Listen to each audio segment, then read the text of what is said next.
This happened to me during the end of 2015 and the beginning of 2016 until I moved due to the fear of living alone in my apartment.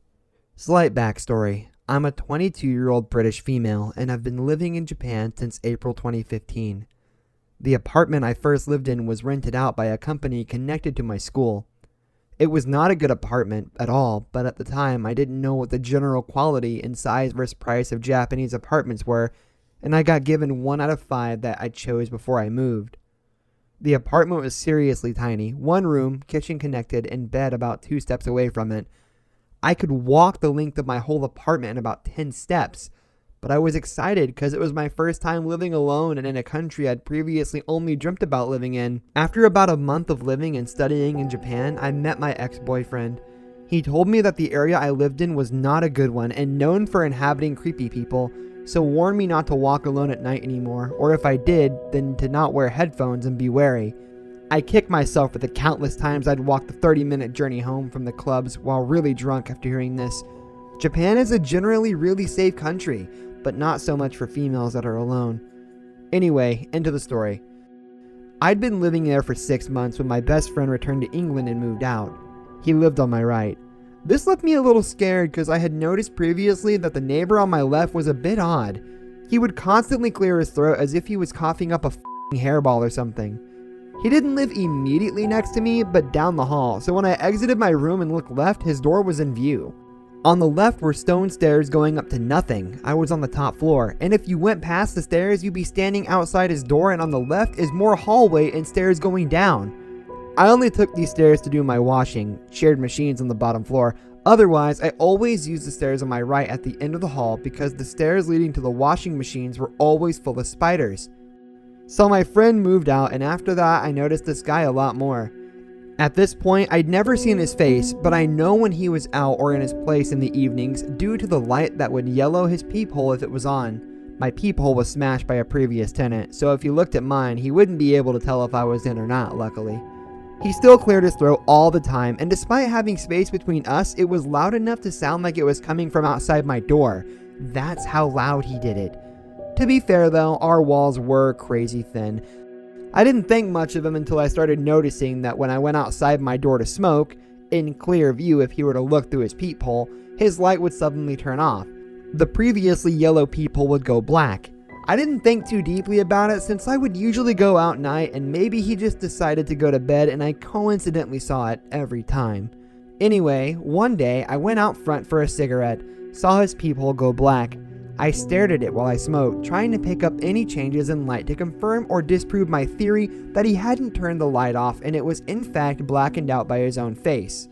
I was stood up this time for some reason. I usually sat down, but I had a weird feeling this day and stayed standing.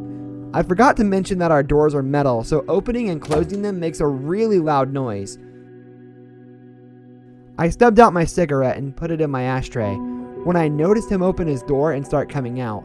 I was on high alert, so a bit panicked, but I thought, meh, he's probably just taking his trash out or something. Then I went cold as I noticed he wasn't holding anything at all. He just stood there, facing me. I turned slowly and as naturally as possible to go into my apartment as he started walking past hall to the stairs and towards my apartment. The path was straight, so if he was intending on walking past me, he'd have to keep his feet straight. But he didn't. His walk was angled towards me, and the space between our doors was less than 3 meters.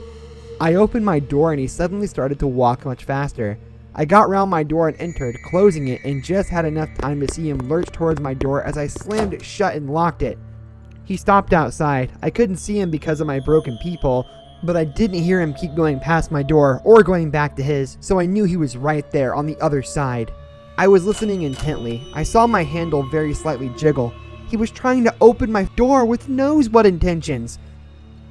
I waited for maybe 30 seconds before I heard him finally turn and walk back to his place, and the door closed. I was extremely panicked at this point, so I called my male school friend and explained everything. He asked if I wanted him to come over, but he lived pretty far from me, and it was already late, so I told him I'd be okay, and he stayed on the phone with me for a while as I calmed down. During our conversation, he asked me to open my door and close it to see if the guy would come out again. I did, opening and closing it hard, listening intently. And to no surprise, I heard his door open and close again after he probably paused and stared, wondering why he'd heard my door but not seen me. After this, I was so scared to be in my apartment at night or go out for cigarettes, I started testing it. Leave my room silently, smoke, his peephole wasn't black when I went out silently, thus confirming that it had been him watching me as I smoked all the times before, then close my door normally after I was done and listen. Sure enough, every time I closed mine, I'd hear his open. Occasionally heard him come to my door and just stand there, probably listening for a sign if I was in or not. One night I was out smoking and the creep came home as I was there.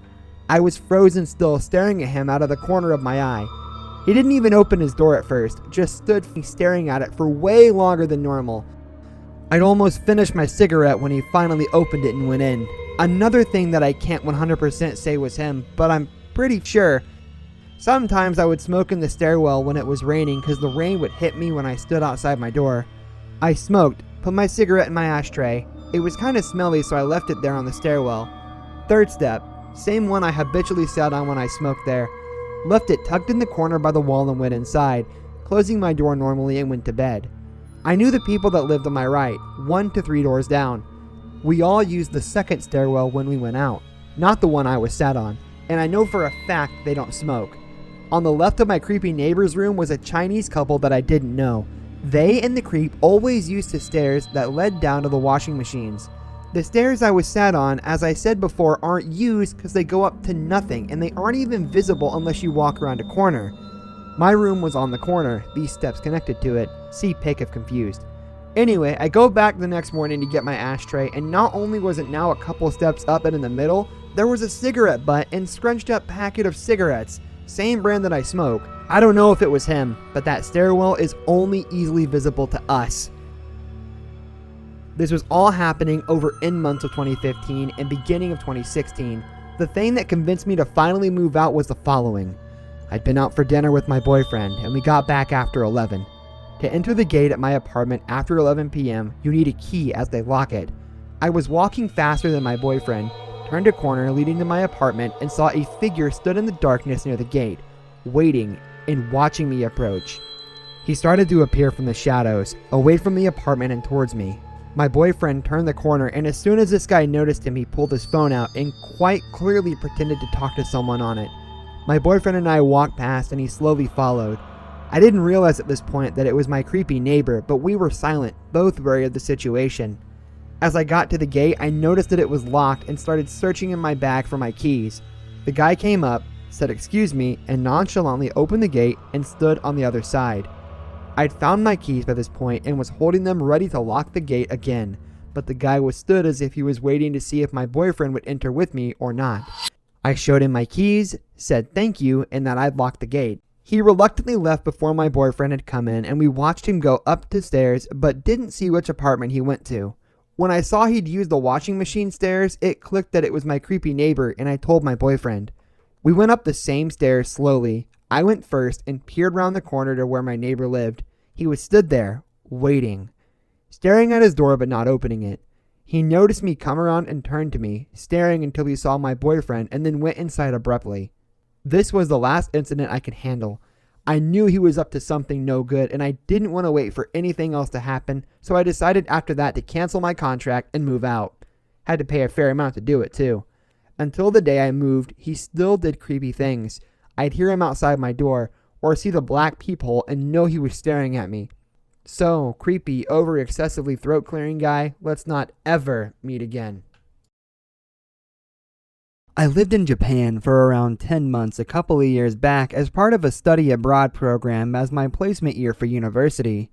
I lived in Hiroshima and pretty much every Japanese person I met was exactly how you would expect them, generous and respectful.